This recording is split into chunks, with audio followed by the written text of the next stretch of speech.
Just got the shot complete of us driving up the Dempster, past the Dempster sign, and picking up Toby, and got it on the radio.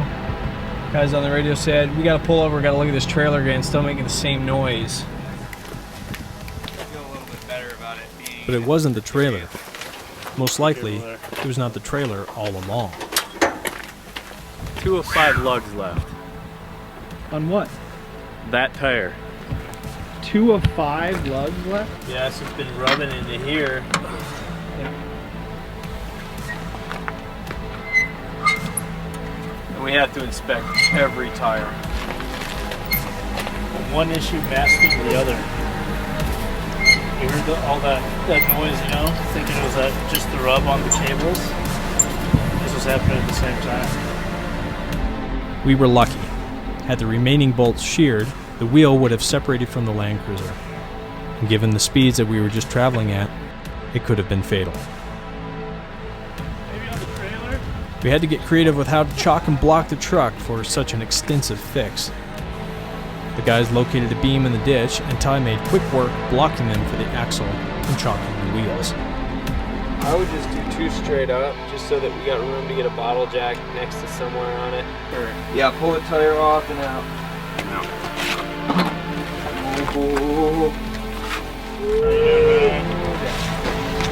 I'm backing away.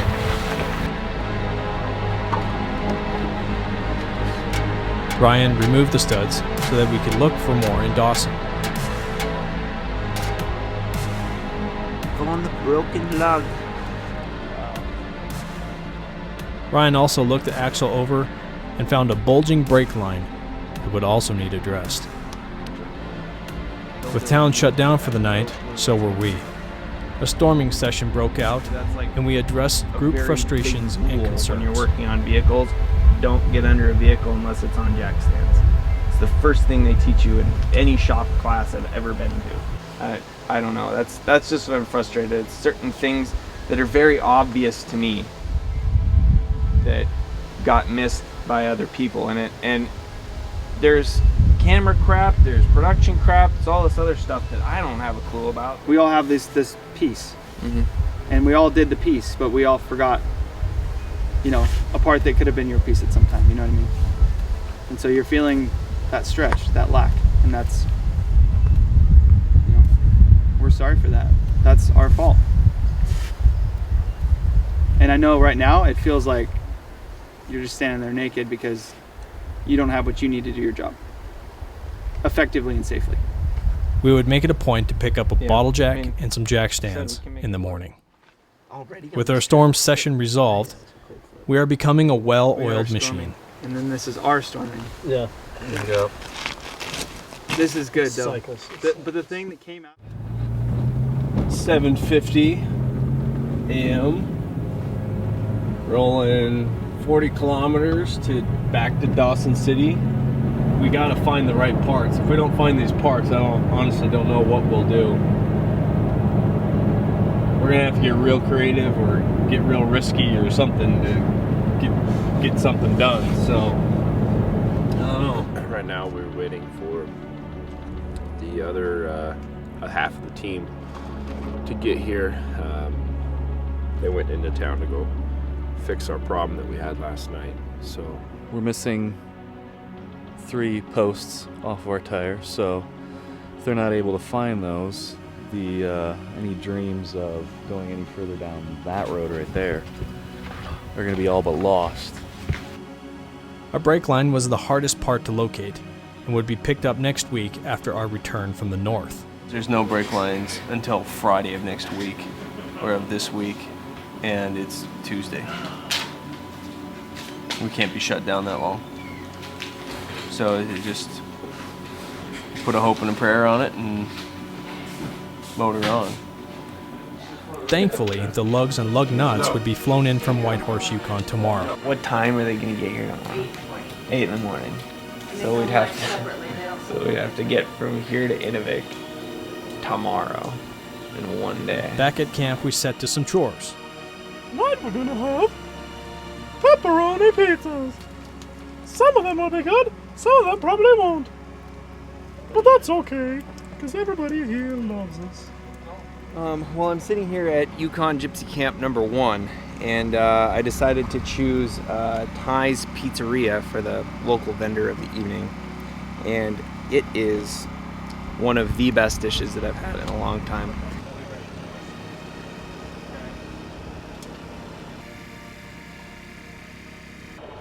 Yeah, that's my next place I'm looking.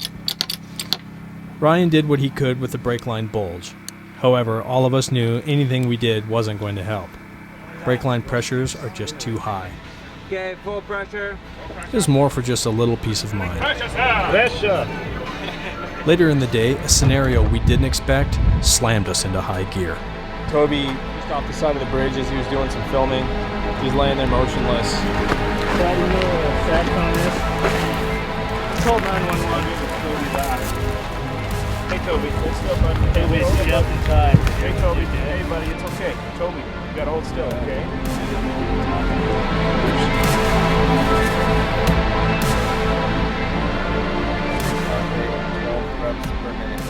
Non-responsive, but we don't see any visible injuries, and it doesn't seem like there's any broken. I think we need to pull his knee up like it is, I guess the way it is. Cross his arms over, roll him. I'll support the head. One not ready. Everything's good. 1, 2, 3, 2.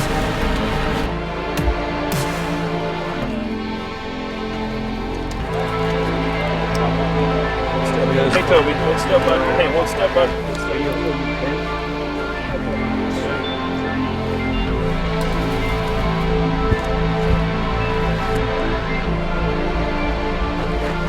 Watch your fingers. Toby, you need to hold still. Toby had a big fall, okay? You need to hold still. Ryan and Ty have military training, which varies from wilderness first aid training. The exercise was crucial in making sure we could work and communicate as a team if it all hit the fan. Then a lone passerby thought the scenario to be real. This is weird. Don't worry, we do this all the time. We racked out early in preparation for a big push to Inuvik in the Northwest Territories, contingent on lugs arriving in the morning. Next year we're being sponsored by Napa. Parts in hand, we inspected and installed. I think that one's worse. I thought it was worse on the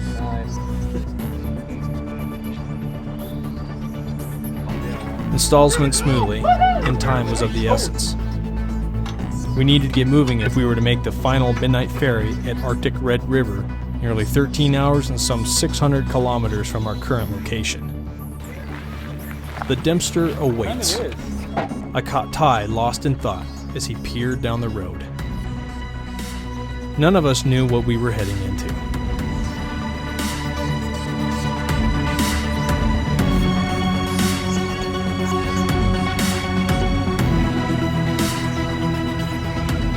In 1979, the Dempster was opened as a 2-lane, gravel-surfaced, all-weather highway. It runs 671 kilometers, or 414 miles, from the Klondike Highway near Dawson to Fort McPherson and our time-crunched ferry crossing at Arctic Red River in the Northwest Territories. Heavy rain nearly instantaneously created extremely slick conditions. Weather change. Instantly. The road was becoming dangerous.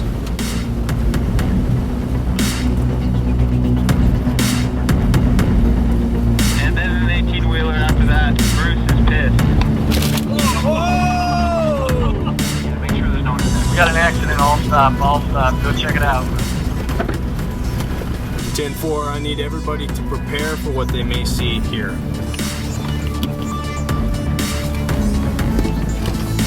Hazards on. Hello? You want to hear?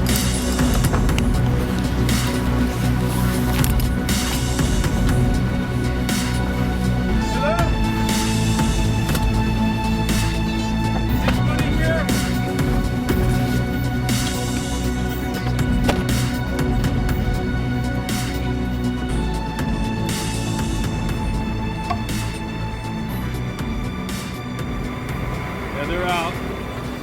These roads. You're clear. These roads can be pretty flippin' treacherous.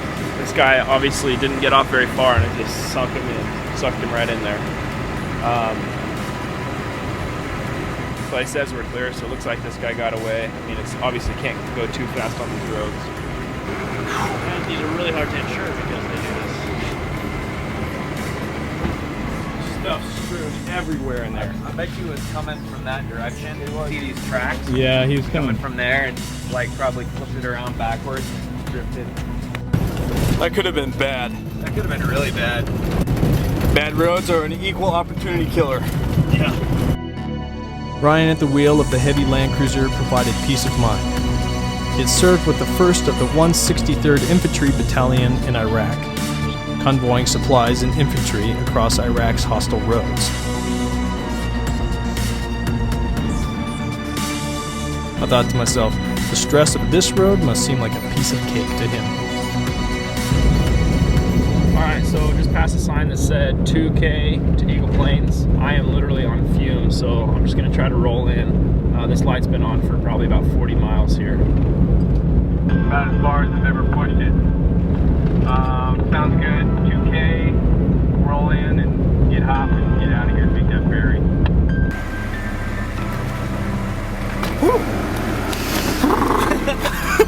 The fuel up at Green River would be the most expensive fuel up of the expedition, at just over $500 for both rigs.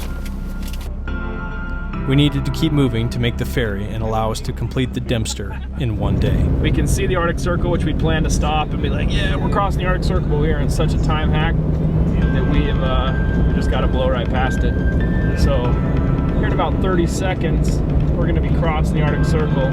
My first time ever. There it was, in the Arctic Circle. That's not to say we didn't celebrate another small benchmark, crossing into the Northwest Territories.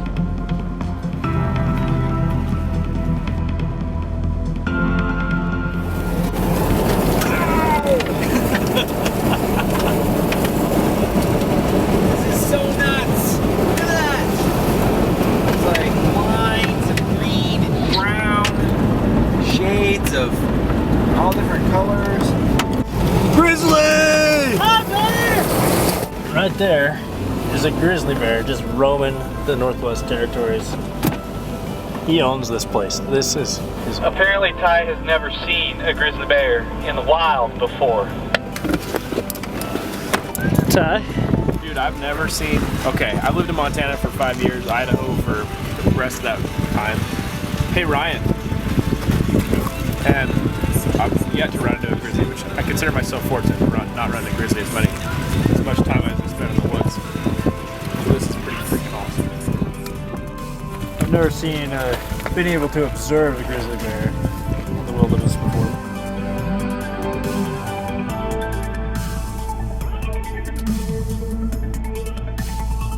That was awesome. That was awesome. We gotta go. We still had 5 hours to go. The Dempster continued to woo our eyes with its vast splendor.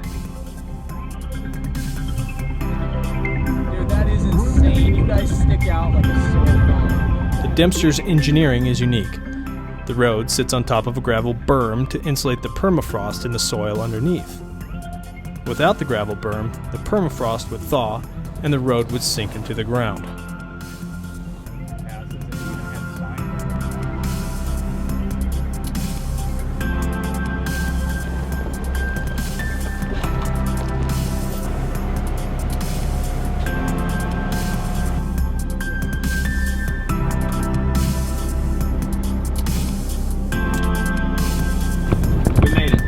We made it. And with time to spare. Which is awesome. Because these guys close pretty soon. A very cool little church on the edge of the cliff. Sweet, so we just made it.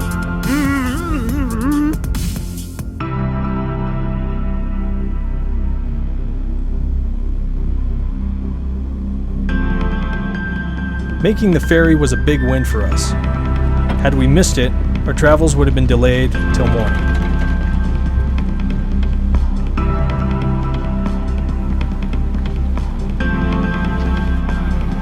The Lewis Cardinal operates 15 hours a day, 4 months out of the year. Its crew makes an entire year's salary during this short season. It was nice to step out of the trucks. Upon reaching the Arctic Red River, a sense of accomplishment and adventure overwhelmed us. We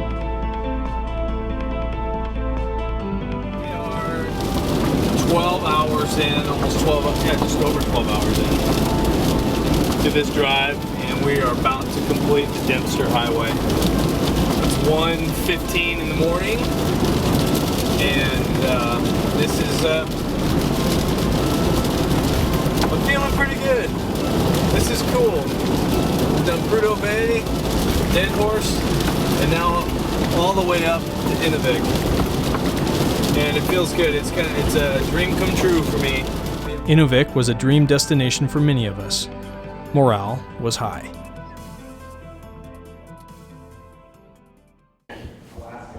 We came up this road all the way up here, past this village I can't pronounce, and first ferry crossing, second ferry crossing, and then we came up to Inuvik, and now we're going to fly up to Tuktoyaktuk, and then we're going to come down the Mackenzie River all the way back to Inuvik right here.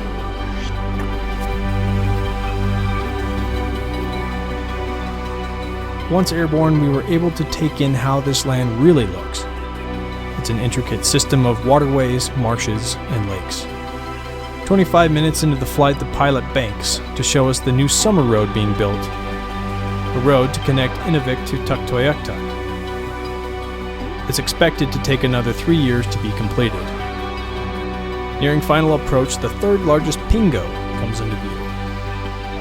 A pingo is a dome-shaped hill formed in a permafrost area when the hydrostatic pressure of freezing groundwater causes the upheaval of a layer of frozen ground. Some of these larger ones are still growing at around 1 inch a year.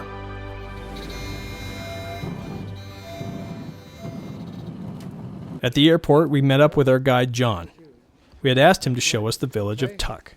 First of all, welcome to Tuktoyaktuk. English pronunciation, obviously.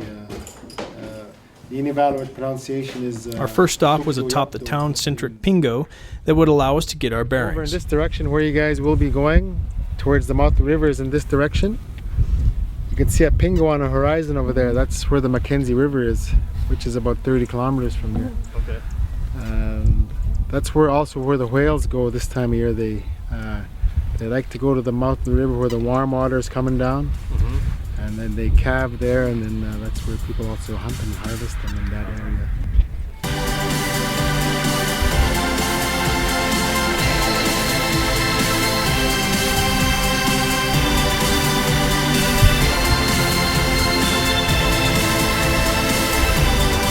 Next up was a long-awaited date with the Arctic Ocean, where we are to join the Polar Bear Club for all eternity.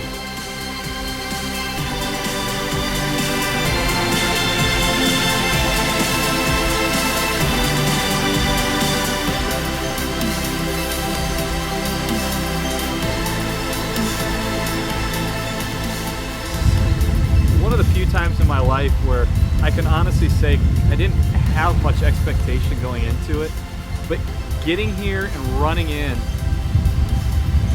for me just kind of blew my mind. It all of a sudden it just kind of hit me all in one, where I am, what I'm doing, and just the presence of this place is amazing. I wanted to do this for a while, just to be in this place where a few people go, and it's just beautiful here. You just get this feeling of like you really are on top of the world. Toby had taken this time to reflect on an important decision he had to make: the proposal to his girlfriend back home.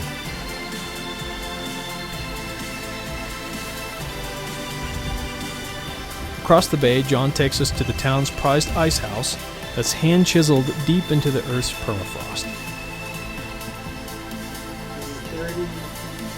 30 feet. 30 feet. See the permafrost, these layers of sand and ice. This is just frost, the white stuff is covering all that. You will better wear the hat though if you Yeah.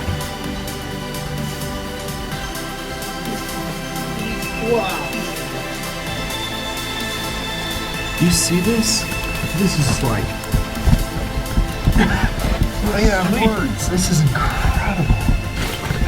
Perfect. Beautiful. Look at that. Further in, we located the food storage lockers reserved for the families of Tug. That's what I'm asking. Oh, hey, we got it. This is what people use. The ice coffee. Solid. Okay, buddies. On our way out, we met up with our next guide, Cahill, who will be taking us back to Inuvik by boat. All right, big guy. All right, going it. So yeah.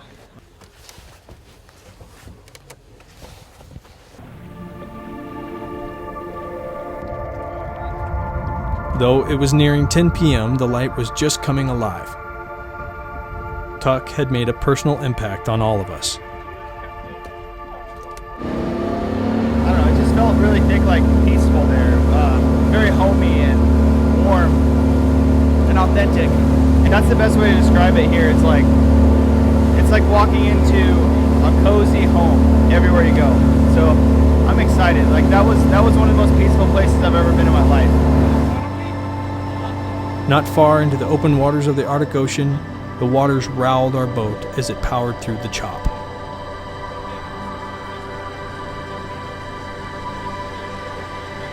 It's an understatement that all of us were having the time of our lives. Nothing prepared us for this moment, at the top of the world. There was a rush of camaraderie, adventure, and discovery. But this boat ride isn't over. An experience awaits us that none of us will ever forget.